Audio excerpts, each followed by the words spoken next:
Ultramega issue number 6 from Image Comics. So, in the last issue, I'm not going to really go over it too much because if you want to know more, you can go watch that video that I did on it. But basically, in the end, we had Noah fighting some monsters in suits.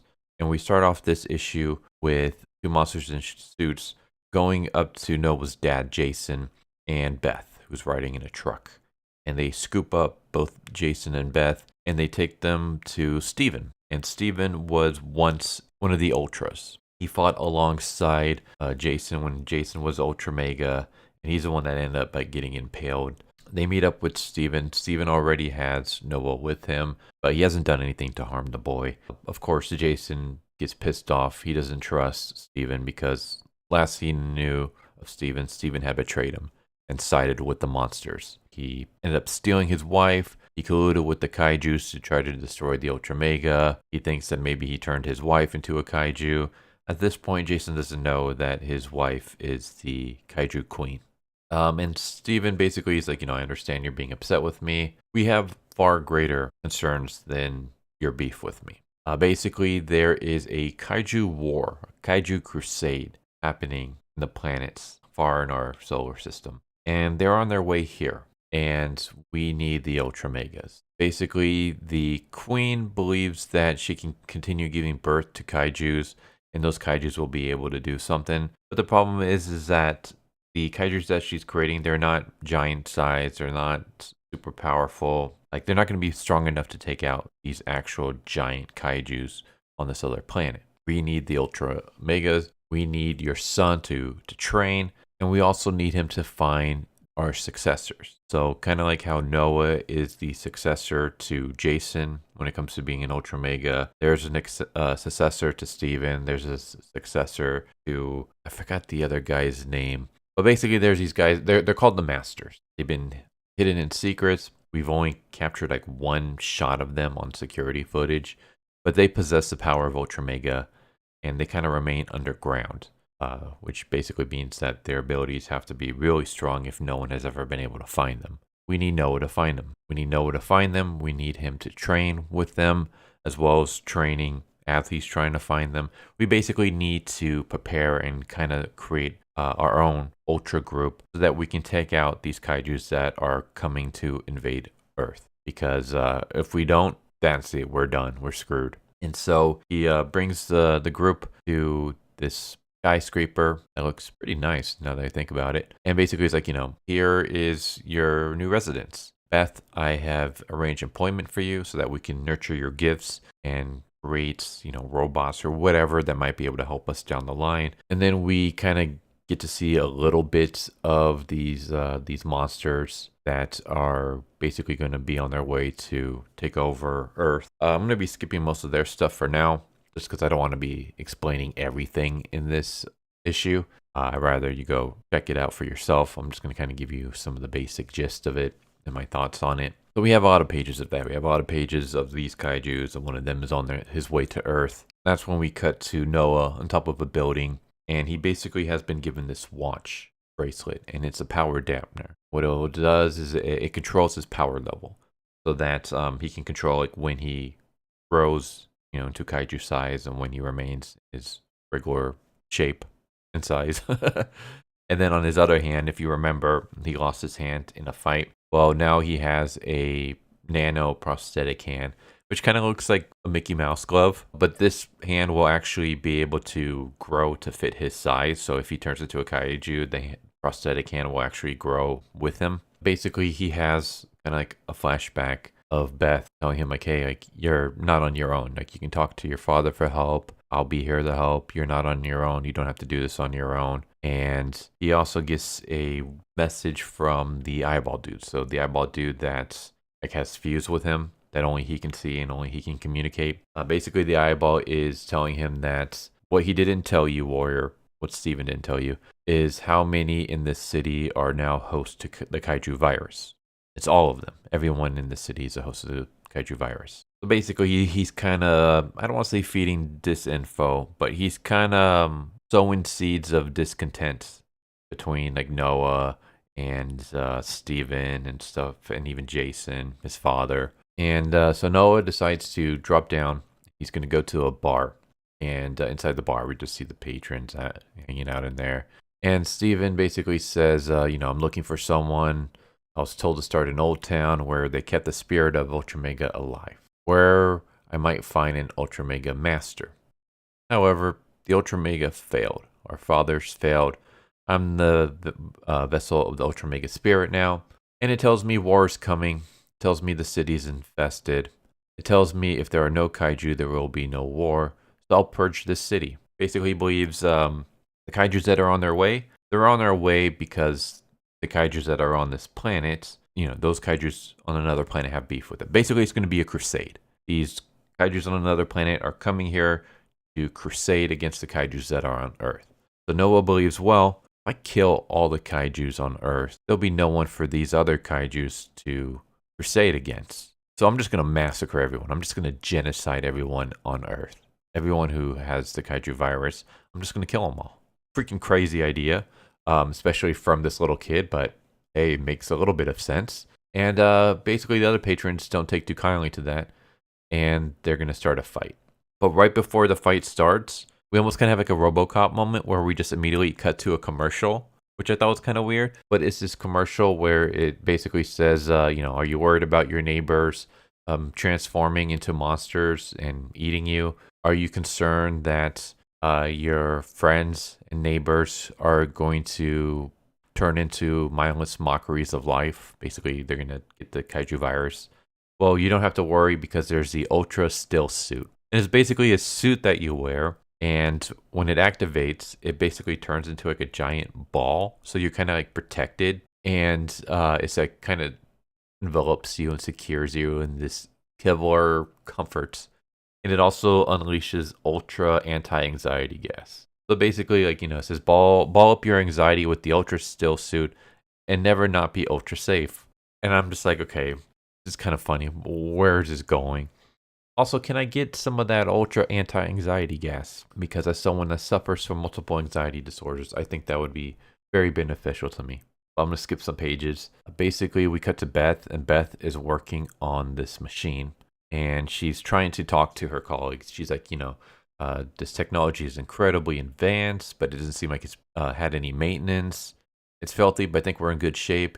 Hey, buddy, do you want to come and take a look at what I've done? Get a second pair of eyes on this. And her colleague just kind of walks away. So they go to lunch, and she sits next to her colleague, and she's basically asking, hey, what's good here? What's good at this cafeteria? And the colleague just freaks out, trips over a stool, hits the ground, and immediately turns into a puffball and starts bouncing away into traffic. And Beth just kind of watches on. And I'm like, okay, that was a really good visual gag. And I thought that was funny. The comedy in this series is really good, I won't lie. So Beth is just kind of upset. She just ends up pounding a bunch of drinks, and then she's barfing in near an alleyway. And then that's when she looks and she sees two tiny little aliens riding on a rat. And for anyone who doesn't remember, these are the aliens that appeared in the last issue in the beginning. They're where the Ultramega powers originated from, the planet that these two aliens are from. And so they were supposed to come down here to basically help the Ultramegas, but it turns out that they're actually super tiny. They're the opposite of kaijus, right? While kaijus are as tall as skyscrapers, these aliens are the size of peanuts. They're very, very tiny. So of course Beth sees this and she's like, what the hell is going on? So she decides to go peek in, and she sees that they're building a bodysuit, a robot suit, pretty much like a mech suit, which is just going to be a regular size human, but for them it's a giant mech. So that they'll be about normal size compared to all the other inhabitants on Earth. And then of course they notice Beth, and Beth notices them. And then we cut back to Noah in the fight. And Noah is just throwing these aliens around, attacking them. At one point, one of the aliens that he's fighting ends up spitting acid on his bracelet and basically kind of destroys it. So now Noah doesn't have control over his size. So he's growing big, he's shrinking at random moments. And so because of that, because he grew into kaiju form, even if it was only for a split second, it was enough for others to notice. And so now the kaiju alarm is going off. There's a kind of how there's air raid sirens in some cities. think they have them anymore, but they were like around back in like the World War II era and stuff like that. There's kinetic alarms here, but it's basically alarms that are saying, like, hey, all citizens seek shelter. This is not a drill. There's a kaiju alert. So anti-kaiju robots are being sent out, and they're basically looking for Noah. So Noah's like, ah, crap. This is not what I wanted to happen. And I'm going to stop it there. Yeah, that's basically what Ultramega 6 is. I am enjoying where this is going. Like, the world building is getting really interesting. I think James Herron does an amazing job. Like, he does an amazing job creating this world and these characters and these ideas. And the artwork that he does is freaking beautiful. I love his artwork so much. The coloring is really good. But I think his writing has just a little nitpick for me, is that it can get kind of confusing at times. At times it's kind of like you kind of need to reread the issue to kind of fully understand what's going on, and even then it can get kind of confusing. And sometimes the pacing seems a bit weird. Not in the sense that like things are happening really too fast or too slow or anything like that, but more of just the random cuts that we have, the random commercial cut, just so we can kind of have that visual gag. And I think like that's kind of funny, and I don't mind it being in here. I think just like the timing of some of these things are a little bit off. I would have liked them to just flow a little bit better. I don't know, like maybe instead of just randomly cutting into a commercial, we could have gone from the bar fight about to start, cutting to Beth. And then maybe as she's like on her way to the cafeteria, she sees like there's TV monitors and they're playing commercials. And then one of the commercials can be for the Ultra suit, something like that. And then we have the Ultra suit gag. This is just, again, just a tiny nitpick. But I also think just the way some things are described can be punched up a little bit so that we know exactly what's going on. So it kind of took me a while to figure out, okay, who are these aliens? Why are they crusading? Are these aliens the same aliens that came to Earth earlier? Why are these aliens like working with the queen? Are they like offshoots of the monsters that are already on Earth? So it's just one of those things where it takes a while to kind of figure out what's going on.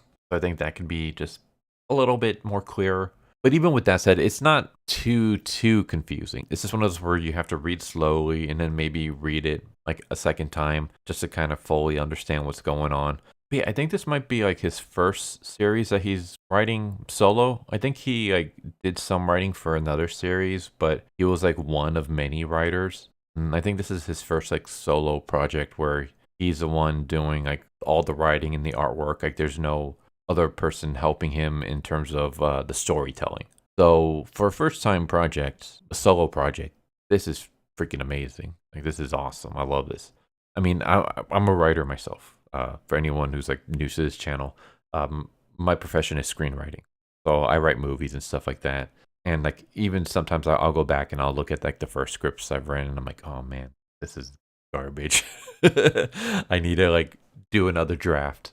So everyone's going to have, struggles, especially when it's like your first time writing something. So for first time solo project, this is like a really good job. It's just, again, a little nitpick I have. It's just some of the flow of the story, like some of the pacing can be a little bit more tighter. And some of the conversations and things like that can be written in a way so that it's a little bit more clearer what's going on. Because sometimes it feels too much like a weird trip. Like I'm kind of reading and it's almost kind of just like absurd, which is fine if just there's some sense to the absurdity. But yeah, this is just like a minor nitpick. And again, it's not like enough to really ruin this series or anything like that for me. It's just, I don't want to just completely gush. If there's some problems that I have, I want to bring it up. But these are just really minor nitpicks. And I love this. I love this series a lot. I think it's really good. I love the artwork. I love everything about it. There's some issues here and there, which I've just finished talking about, but they're so minor that they don't hurt the overall quality of the series. And I highly recommend everybody read this. Read this issue, read this series, go pick up the trade paperbacks, support, this series. It's amazing. I love it so much. It's really good. It's just such an interesting take on the Kyodai hero genre, which is a genre that I very much love. Like I love tokusatsu. I love Ultraman. I love Kamen Rider. Kamen Rider isn't a Kyodai. It's just a tokusatsu henshin superhero, I guess you would say. But Kyodai heroes like, Ultraman, Red Man, Gridman, the Hyper Agent, Iron King, Like, I love all this stuff. Like, I'm a huge fan of the Kyodai heroes, tokusatsu in general. So to take that Kyodai genre, throw it in a post-apocalyptic world, add in a bunch of like absurd, surreal, body horror, dark comedy, violence, gore. It's really fascinating. And yeah, I think it's a great series. And I really enjoyed this issue. I thought it was really good. And I'm looking forward to seeing where James Aaron is going to take the story. Because every time I pick up an issue, I have no idea where he's going with it. I cannot, for the life of me, predict what's going to happen next. James Harden reminds me very much of like Fujimoto or Tatsu. Fujimoto, he did Chainsaw Man. Tatsu did Dan to Dan, where you read their stuff and it's like absurd. It's over the top. It makes sense, but it's still like just really like, what the hell am I reading? And there's no way you can predict what's going to happen next. Try as you might. You have no idea what the next chapter is going to bring. And that's what Ultramega feels like. Like, it's really weird and just absurd, but it's freaking amazing. Like, there's actually a coherent story in there. It's just a coherent story that you can't predict. Yeah, I think I've gushed about this enough. Go check out Ultramega. Go pick up Ultramega 6. It gets my highest recommendations. I love it. So there you go. Hope you enjoyed the video. Hope to see you next time. Take care. Later. Thank you for watching my video. I hope you enjoyed it. If you didn't, I still want to thank you for watching it this far, and I hope the next one is more to your liking. With that said, thank you once again, and I hope you guys and gals have a good one. Later.